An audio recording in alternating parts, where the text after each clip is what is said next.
ಎಲ್ರಿಗೂ ನಮಸ್ಕಾರ. Welcome back to my channel. ಎಲ್ಲರೂ ಹೇಗಿದ್ದೀರಾ? ಎಲ್ಲರೂ ಚೆನ್ನಾಗಿದ್ದೀರಾ ಅಂದ್ಕೊಂಡಿದ್ದೀನಿ. ಇವತ್ತಿನ ವಿಡಿಯೋದಲ್ಲಿ ರೇಷನ್ ಅಕ್ಕಿ ಬಳಸಿ ಯಾವ ರೀತಿ ಸಿಂಪಲ್ಲಾಗಿ ರೈಸ್ ಮಾಡೋದು ಅಂತ ನೋಡೋಣ. ತುಂಬ ಟೇಸ್ಟಿಯಾಗಿರುತ್ತೆ, ಹಾಗೆ ಚೆನ್ನಾಗೂ ಕೂಡ ಇರುತ್ತೆ. ಮಾಮೂಲಿಯಾಗಿ ಯಾವಾಗಲೂ ಸಣ್ಣ ಅಕ್ಕಿ ಬಳಸಿ ಯೂಸ್ ಮಾಡಿ ನಾವು ರೇಷನ್ ಅಕ್ಕಿ ಮಾಡ್ತೀವಿ. ಈ ರೀತಿ ಹೇಗೆ ಮಾಡೋದು ಅಂತ ಒಂದ್ಸಲಿ ನೋಡ್ಕೊಂಡು ಬರೋಣ.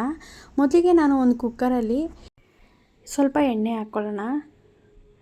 ಎಣ್ಣೆ ಕಾದ ನಂತರ ಅದಕ್ಕೆ ಚಕ್ಕೆ, ಲವಂಗ, ಏಲಕ್ಕಿ, ಸೋಂಪು, ಮಸಾಲೆ ಐಟಮ್ಗಳನ್ನು ಹಾಕ್ಕೊಳ್ಳೋಣ. ನಾವು 2 ಪಲಾವ್ ಎಲೆ, ನಂತರ ನಾನು ಸೂವ 2 ಹಾಕ್ಕೊಂಡಿದ್ದೀನಿ. ನಿಮಗೆ ಸ್ಪೈಸಿ ಜಾಸ್ತಿ ಬೇಕಂದರೆ ನೀವು ಮಸಾಲೆನ ರುಬ್ಬಿ ಕೂಡ ನೀವು ಹಾಕ್ಕೊಬೋದು. ನಾನು ಹಾಗೇ ಹಾಕ್ಕೊತಾ ಇದ್ದೀನಿ. ನಂತರ 2 ಪಲಾವ್ ಎಲೆ ಹಾಕ್ಕೊಂಡಿದ್ದೀನಲ್ಲ, ಚೆನ್ನಾಗಿ ಇದನ್ನ ಫ್ರೈ ಮಾಡ್ಕೊಳ್ಳೋಣ. ಫ್ರೈ ಮಾಡಿಕೊಂಡ್ರೆ ಆ ಸ್ಮೆಲ್ಲು ಚೆನ್ನಾಗಿರುತ್ತೆ. ನಂತರ ನಾನು ಒಂದೇ ಒಂದು ಈರುಳ್ಳಿನ ಕಟ್ ಮಾಡಿ ಹಾಕ್ಕೊತಾ ಇದ್ದೀನಿ. ಇದು ಸ್ವಲ್ಪ ಲೈಟಾಗಿ ಫ್ರೈ ಆಗಬೇಕು, ಜಾಸ್ತಿ ಗೋಲ್ಡನ್ ಫ್ರೈ ಬರೋವರೆಗೂ ಫ್ರೈ ಮಾಡ್ಕೊಬಾರ್ದು. ಲೈಟಾಗಿ ಈ ಥರ ಫ್ರೈ ಮಾಡ್ಕೊಳ್ಳೋಣ.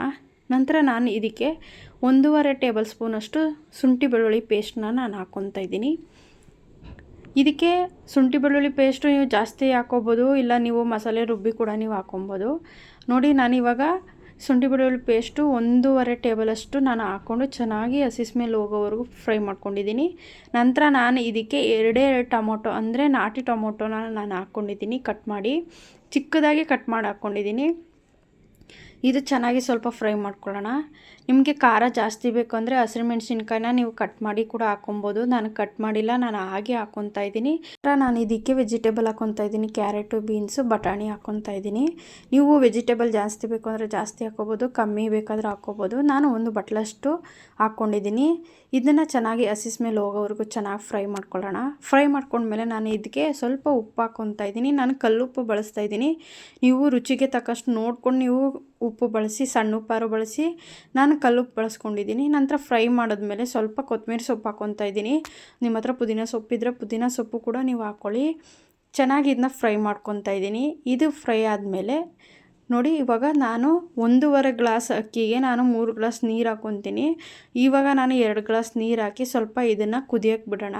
ನಂತರ ನಾನು ಅಕ್ಕಿನ ಇಲ್ಲಿ ತೊಳೆದ್ಬಿಟ್ಟು ಹಾಕ್ಕೊತಾ ಇದ್ದೀನಿ. ನಾನು ಬಳಸ್ತಾ ಇರೋದು ರೇಷನ್ ಅಕ್ಕಿ. ನಾನು 1.5 ಗ್ಲಾಸಷ್ಟು ಅಕ್ಕಿ ತೊಗೊಂಡಿದ್ದೆ. ಅದನ್ನು ಚೆನ್ನಾಗಿ ವಾಶ್ ಮಾಡಿ ನಾನು ಇವಾಗ ಹಾಕ್ಕೊತಾ ಇದ್ದೀನಿ. ಇವಾಗ ನನಗೆ ನೀರು ಕಮ್ಮಿ ಅನಿಸ್ತು, ಅದಕ್ಕೆ ನಾವು ಫಸ್ಟೇ 2 ಗ್ಲಾಸ್ ನೀರು ಹಾಕಿದ್ವಿ, ಮತ್ತೆ 1 ಗ್ಲಾಸ್ ನಾನು ನೀರು ಹಾಕ್ತಾಯಿದ್ದೀನಿ. ನೋಡಿಕೊಂಡು ನೀರು ಹಾಕ್ಕೊಳ್ಳಿ. ಜಾಸ್ತಿ ನೀರು ಹಾಕ್ಬಿಟ್ರೆ ಆಮೇಲೆ ರೇಷನ್ ಅಕ್ಕಿ ಫಸ್ಟೇ ಮುದ್ದೆ ಆಗಿಬಿಡುತ್ತೆ. ಹಾಗಾಗಿ ನಾನು ಹೇಳ್ತಿದ್ದೀನಿ, ಸ್ವಲ್ಪ ನೋಡಿ ಹಾಕ್ಕೊಳ್ಳಿ. ಸ್ವಲ್ಪ ಗಟ್ಟಿ ಇದ್ರೂ ಪರವಾಗಿಲ್ಲ, ತಿನ್ಬೋದು, ಆದರೆ ಮುದ್ದೆ ಆದರೆ ಚೆನ್ನಾಗಿರಲ್ಲ.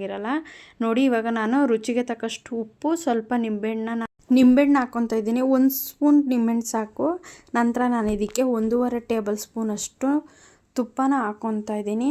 ನಂತರ ರುಚಿ ನೋಡಬೇಕು, ನೀವು ರುಚಿ ನೋಡ್ಕೊಳ್ಳಿ. ತುಪ್ಪ ಹಾಕ್ಕೊಂಡು ಚೆನ್ನಾಗಿಂದ ಮಿಕ್ಸ್ ಮಾಡ್ಕೊಳ್ಳೋಣ. ಮಿಕ್ಸ್ ಮಾಡ್ಕೊಂಡ್ಮೇಲೆ ಒಂದ್ಸಲಿ ಟೇಸ್ಟ್ ನೋಡೋಣ.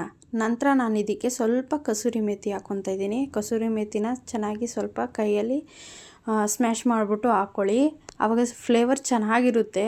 ನಿಜವಾಗ್ಲೂ ಹೇಳ್ತೀನಿ, ಡಿಪೋ ಅಕ್ಕಿ ಅನ್ನದ ತುಂಬ ಅಂದರೆ ತುಂಬ ಟೇಸ್ಟು ಸೂಪರಾಗಿರುತ್ತೆ. ಇದನ್ನು 2 ವಿಸಿಲ್ ಕೂಗಿಸ್ಕೊಳ್ಳೋಣ. 2 ವಿಸಿಲ್ ಆದಮೇಲೆ ಓಪನ್ ಮಾಡಿ ತೋರಿಸ್ತೀನಿ. ನೋಡಿ ಎಷ್ಟು ಚೆನ್ನಾಗಿರುತ್ತೆ ಅಂತಂದರೆ, ನೋಡಿ ಸಣ್ಣ ಅಕ್ಕಿಲೂ ಟೇಸ್ಟು ಚೆನ್ನಾಗಿರುತ್ತೆ, ಆದರೆ ಡಿಪೋ ಅಕ್ಕಿ ಟೇಸ್ಟು ಈ ಥರ ಒಂದ್ಸಲಿ ಮಾಡಿ ಟ್ರೈ ಮಾಡಿ ನೋಡಿ. ತುಂಬ ಅಂದರೆ ತುಂಬ ಚೆನ್ನಾಗಿರುತ್ತೆ. ನೋಡಿ, ನಾನು ಕುಕ್ಕರ್ ಓಪನ್ ಮಾಡಿ ತೋರಿಸ್ತಾ ಇದ್ದೀನಿ. ಇವಾಗ ಈ ರೀತಿ ಇದೆ. ಜಾಸ್ತಿ ನೀರು ಹಾಕ್ಬಿಟ್ರೆ ಅದೇನಾಗುತ್ತೆ, ಮುದ್ದೆ ಆಗುತ್ತೆ, ಆವಾಗ ತಿನ್ನೋಕ್ಕೆ ಚೆನ್ನಾಗಿರಲ್ಲ. ಹಾಗಾಗಿ ಅದು ಬಿಸಿ ಇದ್ದಂಗೆ ಸ್ವಲ್ಪ ನಾವು ಮಿಕ್ಸ್ ಮಾಡ್ಕೊಳ್ಳೋಣ. ಚೆನ್ನಾಗಿಂದ ಮಿಕ್ಸ್ ಮಾಡಿಕೊಂಡು ಒಂದು ಪ್ಲೇಟ್ಗೆ ಸರ್ವ್ ಮಾಡಿ ತಿಂತಾಯಿದ್ರೆ ಇದ್ರ ಜೊತೆಗೆ ಮೇಲೆ ಸ್ವಲ್ಪ ಇನ್ನೂ ಸ್ವಲ್ಪ ತುಪ್ಪ ಬೇಕಾದರೆ ಹಾಕ್ಕೊಬೋದು. ನೋಡ್ತಾ ಇರ್ಬೋದು ಎಷ್ಟು ಚೆನ್ನಾಗಿದೆ ಅಂತ. ತುಂಬ ಅಂದರೆ ತುಂಬ ಟೇಸ್ಟಿಯಾಗಿರುತ್ತೆ, ಚೆನ್ನಾಗೂ ಕೂಡ ಇರುತ್ತೆ. ತುಂಬ ನಿಮ್ಗೆ ಇಷ್ಟ ಆಗುತ್ತೆ, ಸಿಂಪಲ್ಲಾಗಿರುತ್ತೆ. ಜಾಸ್ತಿ ಮಸಾಲೆ ಇಷ್ಟಪಡದೇ ಇದ್ದವರು ಈ ರೀತಿ ಒಂದ್ಸಲಿ ಮಾಡಿ ನೋಡಿ. ಎಷ್ಟು ಚೆನ್ನಾಗಿರುತ್ತೆ ಅಂತಂದರೆ ತುಂಬ ಟೇಸ್ಟಿಯಾಗಿರುತ್ತೆ. ಇದನ್ನ ಒಂದ್ಸಲಿ ಟ್ರೈ ಮಾಡಿ ಕಮೆಂಟ್ ಬಾಕ್ಸಲ್ಲಿ ತಿಳಿಸಿ ಹೇಗಿರುತ್ತೆ ಅಂತ. ನೋಡೋಕ್ಕೆ ಎಷ್ಟು ಬ್ಯೂಟಿಫುಲ್ಲಾಗಿ ಚೆನ್ನಾಗಿ ಕಾಣಿಸ್ತಾ ಇದೆ. ಹಾಗೆ ನಾನು ಇದಕ್ಕೆ 2 ಟೊಮೊಟೊ ಸ್ಲೈಸ್ ಮಾಡಿ ಇಟ್ಕೊಂಡಿದ್ದೆ. ಹಾಗೆ ಸೌತೆಕಾಯಿನೂ ಕೂಡ ನಾನು ಇಟ್ಕೊಂಡಿದ್ದೀನಿ. ತುಂಬ ಟೇಸ್ಟಿಯಾಗಿ ಚೆನ್ನಾಗಿರುತ್ತೆ. ನೀವು ಒಂದ್ಸಲಿ ಟ್ರೈ ಮಾಡಿ ಹೇಗಿತ್ತು ಅಂತ ನನಗೆ ಕಮೆಂಟಲ್ಲಿ ತಿಳಿಸಿ. ನಿಜವಾಗ್ಲೂ ಹೇಳ್ತೀನಿ, ತುಂಬ ಟೇಸ್ಟಿಯಾಗಿ ಸಕ್ಕತ್ತಾಗಿರುತ್ತೆ. ಸಿಂಪಲಾಗಿ ಕ್ವಿಕ್ಕಾಗಿ ಮಾಡ್ಕೋಬೋದು. ಯಾವುದೇ ಮಸಾಲೆನೂ ಕೂಡ ಹಾಕ್ತೇನೆ ಬೇಗ ಬೇಗ ಮಾಡ್ಬೋದು. ಟೈಮ್ ಇಲ್ಲ ಅನ್ನೋರು ಈ ರೆಸಿಪಿನ ಟ್ರೈ ಮಾಡಿ ನೋಡಿ. ತುಂಬ ಅಂದರೆ ತುಂಬ ಚೆನ್ನಾಗಿರುತ್ತೆ. ಈ ವಿಡಿಯೋ ನಿಮ್ಗೆ ಇಷ್ಟ ಆಗಿದೆ ಅಂದ್ಕೊಂಡಿದ್ದೀನಿ. ಇಷ್ಟ ಆಗಿದರೆ ಲೈಕ್, ಶೇರ್, ಕಮೆಂಟ್ ಮಾಡಿ. ಸಬ್ಸ್ಕ್ರೈಬ್ ಮಾಡ್ಕೊಂಡಿಲ್ಲ ಅಂದರೆ ಸಬ್ಸ್ಕ್ರೈಬ್ ಮಾಡ್ಕೊಳ್ಳಿ. ನಾಳೆ ಮತ್ತೊಂದು ವಿಡಿಯೋದಲ್ಲಿ ಸಿಗ್ತೀನಿ.